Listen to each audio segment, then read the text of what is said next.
Hello, everyone. Thank you so very much for joining. Thank you for tuning in. I am your host, Karena Calhoun. I am your expert life strategist. I am your business strategist. I am helping and supporting women entrepreneurs, specifically those who are introverts. And I'm super excited about that. And today I have a very special guest on the show. And I am just like over the moon because this has been a long time coming. So, super excited. Carla, how are you doing today? I'm doing amazing. Thank you for having me, and I'm so excited to be here. What you're doing is amazing, and it's much needed. Thank you so very much. Oh, my heart melts. My heart melts. Carla, where in the world are you? I am in St. Louis, so right smack in the middle of the country. Gotcha. I love it. I have not been there. I do want to go. It is on my list. I actually told my husband recently, I was like, I want to go to Chicago. I want to get some pizza. I want to get some wings. It was something else that was on the list. I'm like, there's specific things that I want to go to Chicago for. Yeah. And so, listen, I'm all for it. So, Carla, thank you again for being on the show today. I am thrilled. You are someone that normally, and I tell folks, I normally don't have pre show interviews, but you and I met under different circumstances. And as soon as I began to talk to you, I knew I needed to get you on the show because the love and the service heart, the desire to absolutely empower other women, it literally oozes out of you. And anytime I meet someone like that, and I will say this is no shade to anyone, but sometimes people say that they are of that mindset, but you can tell it's not real, it's not true, it's not deep. Girl, I can feel it coming out of, and I love it. And I just Oh, want thank to take you. this second to hold this space for you, to applaud you for the work that you've done. And we're just going to go ahead and applaud you for the work that you're going to do Oh, thank you. because I know you are a trailblazer. Absolutely a trailblazer. And I see the things that you're doing and I know that you already are, but it's going to be of a great magnitude. You're going to really change some mindsets. And so, super thrilled about that. And I normally don't do this, okay? But this is absolutely from my heart. And if you're faith based, this is straight from God. So, again, I just applaud you for everything that you're doing. So, I would love to know, because I already know, let's just tell everyone that's listening, how are you loving on the world around you? What is it that I feel so strongly that I see? How are you loving on the world around you? So, thank you so much for those amazing, kind words. That is, yeah, as an introvert, accepting some of that is like, whoa, but I so appreciate those kind words. So I am founder and wealth planner of Artemis Wealth Management. And I am here to shake things up in the financial world. And I am not your father's advisor. And what does that mean? It means that women and historically excluded communities are coming to a safe space that empowers them to build wealth on their own terms. And I really make sure that everyone that I meet has the financial education provided to them so that they can make the decisions that will impact generations to come. So that's what I'm doing. What really stands out to me, it isn't necessarily what you just said, but it's the way you said it. It lets me know that you're absolutely thinking about what you're saying and you're very intentional about what you're saying and what you're doing. Listen, y'all need to get with Carla. Because when you can partner with someone like that, you have a true strategist in your corner. So, Karla, I want to know what prompted you on this path, because this is not something that, you just, I wouldn't think, I don't know, I'm not you, but you just wake up one day and say, I want to do this. So I want to know, how did you get started? Yeah. So I did not grow up in a family that, made a lot of money. I got married super young.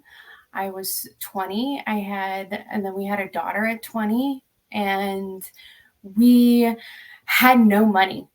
I mean, I tell the story, we would eat hamburger helper without the hamburger because we had no money. And our first Christmas tree was actually borrowed. So I didn't come from money, and that means that I also didn't come from a background where financial education was provided to me. So I made tons of mistakes. I was just trying to figure it out, really, and then through 2008, that really affected us as a couple, my husband and I, because, things just kept snowballing. I didn't know what I was doing. And so I tried to get just any type of advice that I possibly could when it came to finances. Should I start saving? Should I start, contributing to a 401k? Like, what am I supposed to be doing? And I was always met with judgment. I was met with judgment because I had made mistakes with my finances. I hadn't come from money, so I didn't have a lot of money to start saving. I also met with advisors, and these were men, and they would talk to my husband instead of me. And I was the one that was running the household when it came to money and budgeting.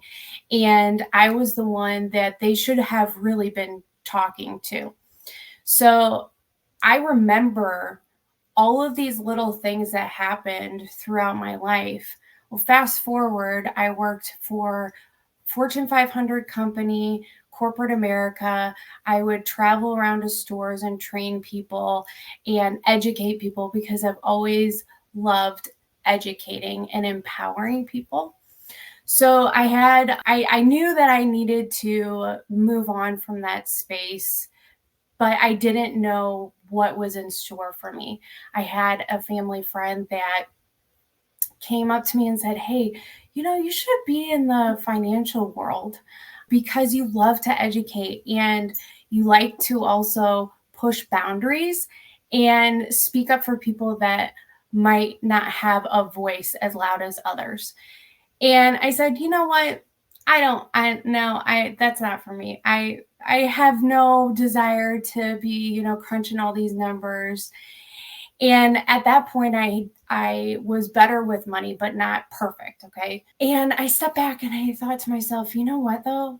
Throughout the weeks, I talked to my husband. I go, you know what? When there are less than 23% of advisors that are women, and my experience with trying to get financial education, because schools do not teach us financial education, I decided, you know what? This is my calling because I am different than any other type of advisor out there. I didn't go to school for finance.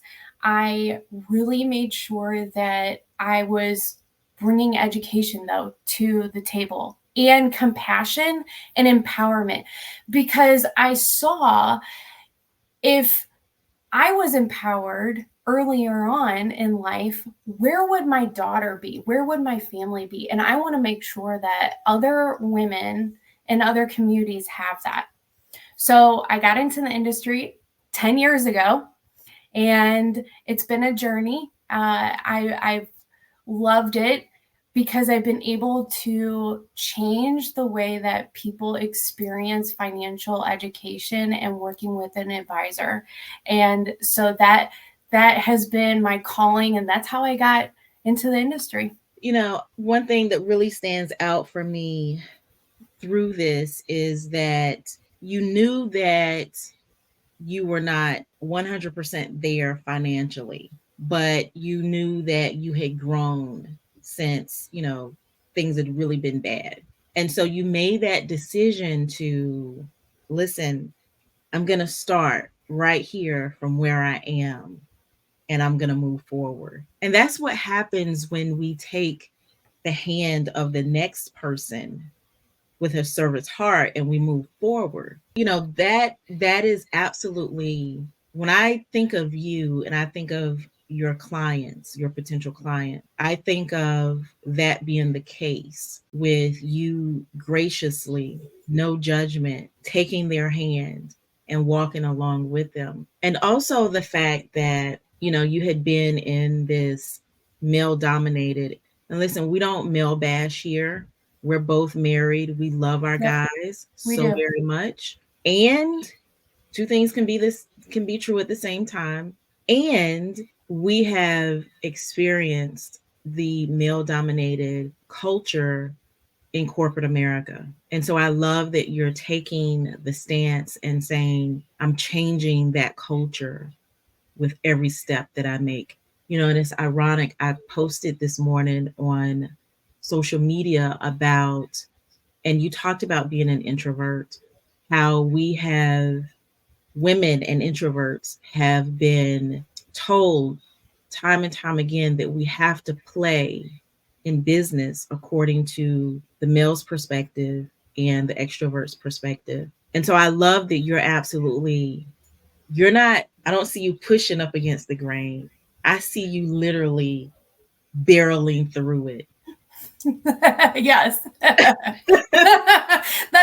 Yes. And that is so phenomenal. And so I know, can I talk about the podcast? Is that a no Oh, no yeah. anymore? Okay, good, Yeah. good.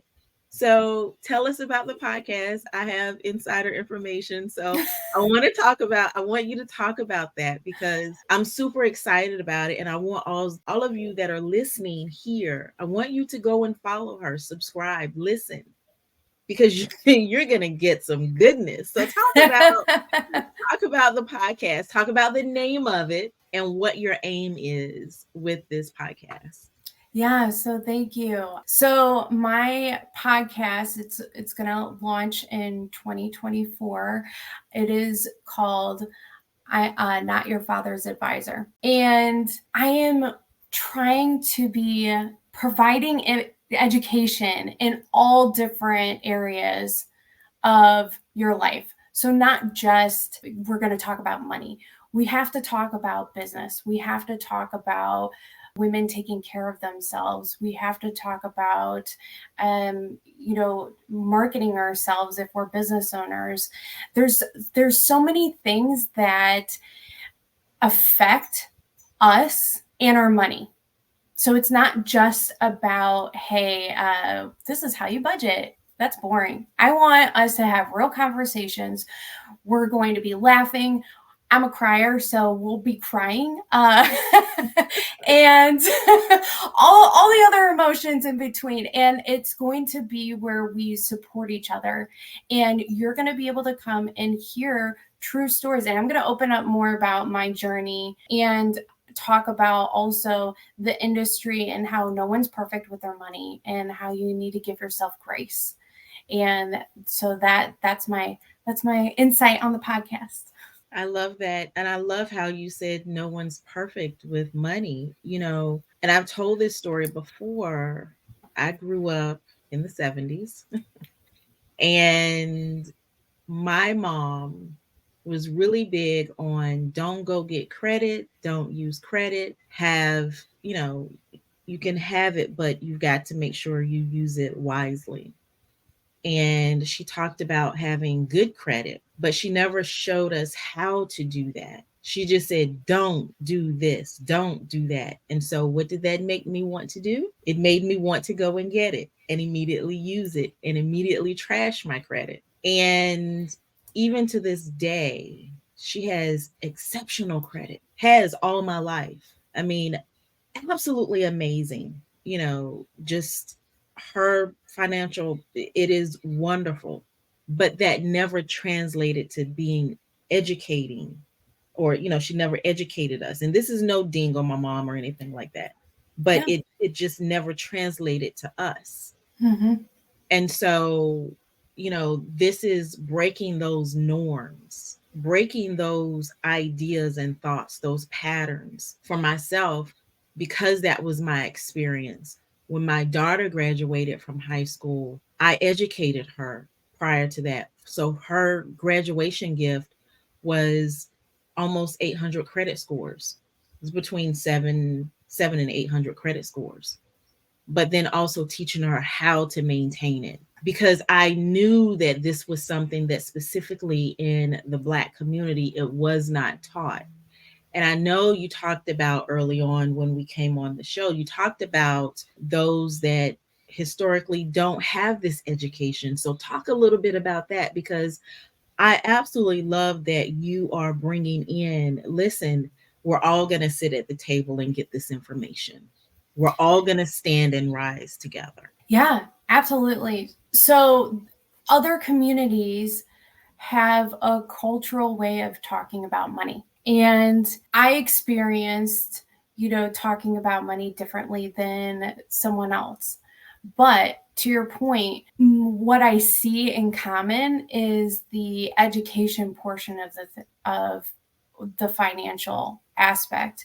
So we're being told to either, not have credit, or you need to invest in gold instead of everything else, or you should only do real estate, invest in real estate, or pay cash for a house. So there's a lot of different things that we are told, and it's generational. And especially for women, we weren't even able to get credit without a man signing off on a credit card or mortgage or anything like that until 1974. So there's been generational, conversations that have been going around with money, and none of it though has been the education part of the side of it. So when we're all coming together, it doesn't matter what stage of life we're in or what background we have, we're coming together and we're empowering each other with this financial education that has been lacking. So yeah, that's the number one thing for me, is that no matter where you're coming from, you get that financial education. Absolutely. Carla, tell us how we can get in touch with you. And then once you tell us how we can get in touch with you, tell us what that looks like. Is there some type of survey, discovery call, evaluation? What happens once we get in touch with you? Yeah. So you can visit my website at artemiswealth.net. You can also reach out to me on LinkedIn, and you can click the website link there, Karla Ukman on LinkedIn. From there, you can set up a meeting. So I offer a 30-minute free consultation, and my consultation is different than any other advisor consultation that you will experience. How is it different? I ask you the questions of, what has your relationship been like with money? How is it now? How has it been in the past? What keeps you up at night when it comes to not having education towards, financial goals? What's the most important to you? I really get into the feels because money is emotional, and I need to make sure that I understand your emotions when it comes to money. I'm not just going to throw out numbers to you or tell you you need to do X, Y, and Z. I need to understand what makes you tick and what might bring up good energy and what might not be so great for you, and I need to know those things. So that's what I do, and then we figure out, okay, how are we going to work together? What is going to be the most important to you, and also what's going to make the biggest impact in your life right now and also in the future, so I can work with you in one of my financial planning programs, where it's a 12-month program. We are working together. We have accountability sessions, we have strategy sessions, and we really work through a lot of the education with the financial aspect of things in your life. The other way that we can work together is, hey, I just left my job and I need help right now with life insurance, or I need to roll over my 401k and I need help now. And later on, we can work in that financial program, that financial planning program. So that's how we can work together. And yeah, visit my website at artemiswealth.net, or you can connect with me on LinkedIn at Karla Ukman and click on the Book Now link. Love it. Absolutely love it. Karla, any last words of wisdom that you'd like to share with the audience? Yes. So give yourself grace. You deserve wealth. You deserve wealth building, and you deserve to have the financial education to change your life and change generations to come. So give yourself some grace and understand that you are worthy. Absolutely love it. I just want to note that in the beginning, when you talked about where you are, you said St. Louis, and for some reason, my brain went to Chicago. Not sure why. Just wanted to put it out there that I do know my geography. Well, we're only about 4 hours away drive, so it's not that far. And I do go to Chicago a lot, so it's fine. It's fine. St. Louis, I think I was Chicago. just thinking about food. I think that's absolutely what. we have our toasted ravioli Okay. and gooey butter cake here in St. Louis, and then we have our Emo's Pizza. Katy Perry and all these other celebrities love the Emo's Pizza, and pork steaks. We are huge in barbecue pork. Oh yes, St. Louis is huge on barbecue pork What? steaks. It's yes, and yeah. So see, now you have to come to St. Louis because our food is better than Chicago. I'm just kidding, Oh but my goodness. yeah, is it? Oh my goodness. I was sitting here thinking, I said, wait, did I say Chicago? She's in St. Louis. But It's nonetheless, fine. listen, that's why I absolutely love fireside chats, because the authenticity is off the charts. And I am not afraid to say, listen, I kind of goofed that up and I'm not going to cut it out. I'm not going to edit it out. It's going to stay. It's fine. It's fine. I like it. I love this. I love this. Karla, thank you Yeah, so thank you for very having much me. for being on the show. I am absolutely looking forward to watching you just literally take the world by storm. I'm just going to be That's the honest. goal. Yeah. Yeah. Thank you. Absolutely. So, folks, we've had another amazing episode of Go Be Great with Coach Karena. We've had Karla Ukman on the show today, and super thrilled, super thrilled. Have a great day.